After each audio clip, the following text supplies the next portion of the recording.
So the economic figures today show we're all getting poorer again, and we're led by the most incompetent Chancellor in history, Rachel Reeves. And there are some very big questions. She said she worked for 10 years at the Bank of England, turns out it was 5.5.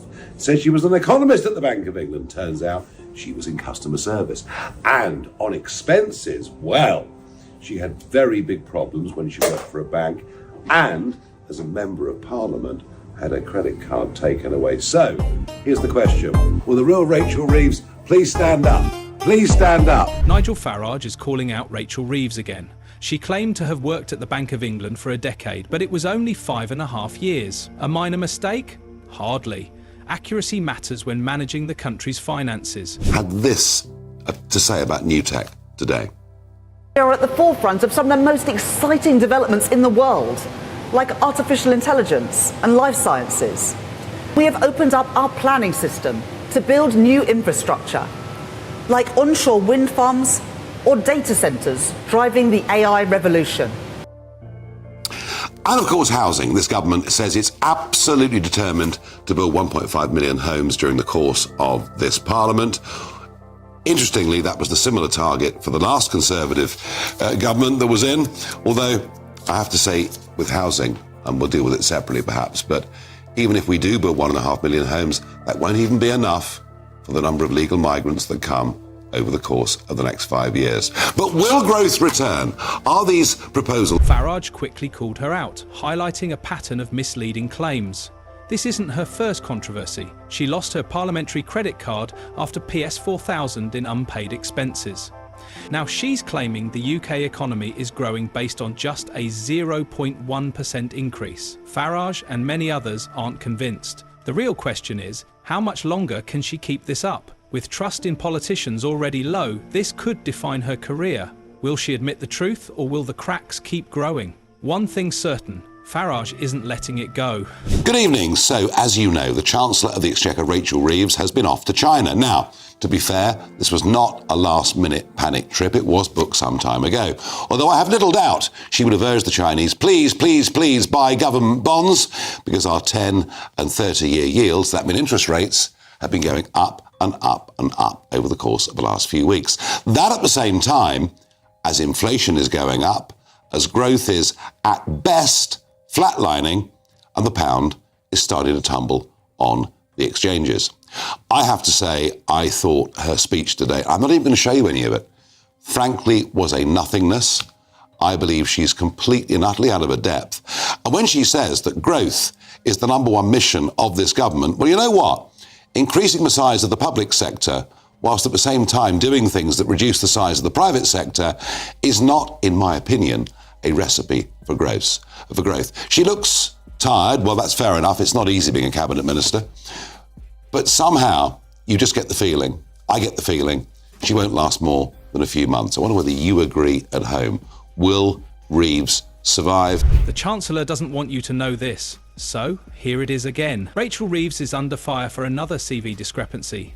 This time, she overstated her time as an economist at the Bank of England. The Chancellor's office is blaming it on an administrative error. Here's what's worse. According to a BBC investigation, Reeves was investigated at Halifax for misusing expenses worth thousands. The Treasury says she was unaware, but a whistleblower has provided evidence to the BBC. Today, Rachel Reeves gets up, the Chancellor of the Exchequer, says the Tories have lied to the nation, they've hidden the figures. I mean, it was almost like a sort of old-fashioned Stalinist Soviet show trial. The Tories are the guilty men, and, they tried to answer back, but they couldn't. But tucked in the middle of all of this, and not really getting the coverage that it normally would have done, is the whole scheme for winter fuel payments. Now, just to remind you, Tony Blair brought this in, nearly 25 years ago. There were criticisms that some very rich pensioners were getting a winter fuel allowance. But what she's basically done is said that unless you're on pension credits, you ain't going to get the winter fuel allowance. And this affects 10 million people, the vast majority of whom are not rich or well off. And this comes at a time when gas prices have risen significantly. I have to say, I think it's rather a cruel thing to do. and I certainly won't be voting for it as and when I get the opportunity.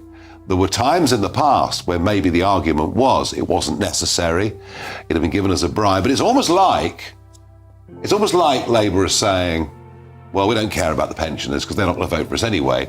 And that money that could have gone to pensioners has gone for massive public sector pay rises, including over 22% for junior doctors. I put it to you, Matt. So, is the Chancellor being honest with the public? If she's lying about this, what else is she hiding? In my view, she's misleading us about the economy. Growth is stagnant, interest rates are rising, and business confidence is sinking. As the first female Chancellor, she's proving to be a disaster, and possibly dishonest too. Nigel Farage isn't just attacking Rachel Reeves, he's raising a bigger issue. How can the public trust a politician who misrepresents her own career? Reeves repeatedly claimed she spent nearly a decade at the Bank of England, but official records show it was only 5.5 years, almost half of what she said. Those women being forced to wait longer for their pension and hit twice by changes in 1995 and then again in 2011 have been done an injustice. As Shadow Pensions Minister in 2011, I was proud to work with Age UK, the trade union USDOR, and very many women, including my mother, to call on the government to think again.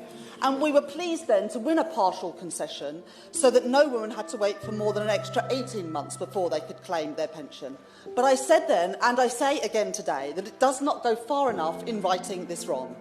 There are still 2.6 million women who have lost out as a result of the government rewriting the rules, of whom 300,000 will have to wait an extra 18 months before they can retire. Last week, I caught up with Barbara Bates, who lives in County Durham, who I campaigned with in 2011. Even after the government's concession, Barbara still faces working an extra 78 weeks before she will see her state pension. The osteoarthritis affecting her wrists and her thumbs when I first got to know her 5 years ago has now spread to her hands, her knees, her neck and her right foot. She said, "No government can change the way our bodies age, and in particular those of us who started work at 15 in the 70s, a lifetime of menial and heavy jobs that are vital but unnoticed." Like other members, I've also been contacted by constituents. This morning, Margaret Cutty phoned me during her office tea break. She works mostly on her feet, but with lots of lifting as well, and in the past year she has had 3 operations. Her husband has just had a triple heart bypass, and she wants to be able to spend more time caring for him as he grows older. Because of these changes, she won't be able to do that. Barbara and Margaret are just 2 examples of what we know are hundreds of thousands of stories. I will give way. I'm very grateful. Farage wasted no time calling this out as another case of political dishonesty. If she exaggerates her resume, what else is she misleading us about? This isn't just a small mistake, it's a matter of credibility. Leaders in charge of the economy should be upfront, especially when their decisions impact millions. Farage's point is clear. If Reeves can't be honest about her own past, why should anyone trust her with the country's future? Good evening. I think somebody in the Treasury got their sums wrong when they were advising the Chancellor, Rachel Reeves. You see, the Labour government say it's not a problem. 75% of farms just won't be affected by these new inheritance tax rules. And yet the National Farmers Union themselves say it will be at least 2/3. I have to say my conclusion on all of this is the small farmer, somebody running 5 or 10 acres, a smallholder basically, will be fine. The giant agribusinesses, they'll be fine as well. It's the people in the middle that simply won't be fine. Property prices over the last few years have rocketed. Land prices too. In fact, in Lincolnshire, an acre of land now is about £30,000 an acre. And it is true that some billionaires have bought up vast tracts of farmland without ever intending to farm them themselves as a way of avoiding inheritance tax. But what this proposal does is to hit families running farms, families whose incomes are incredibly modest, far more modest than I think most people believe. They've got an asset, yes, that's worth a lot of money. Although, for many of them, it isn't just about money. It's about a way of life that's been going on for generations. And I would ask people to think, our countryside is admired the world over. People love the British countryside, and one of the reasons is those families have farmed it so well for so long. Now, this was far... Then there's her financial history. In 2015, she lost her parliamentary credit card after racking up over PS 4,000 in unpaid expenses. A politician in charge of economic policies couldn't even manage her own spending. These cards are for work expenses, not running up bills and ignoring them. She wasn't the only MP caught, but being on that list doesn't do her any favours. Farage didn't mince words. He questioned how someone with her track record could be trusted to manage the economy. Financial responsibility starts with personal accountability. If she couldn't handle a single credit card, how can she manage the country's budget?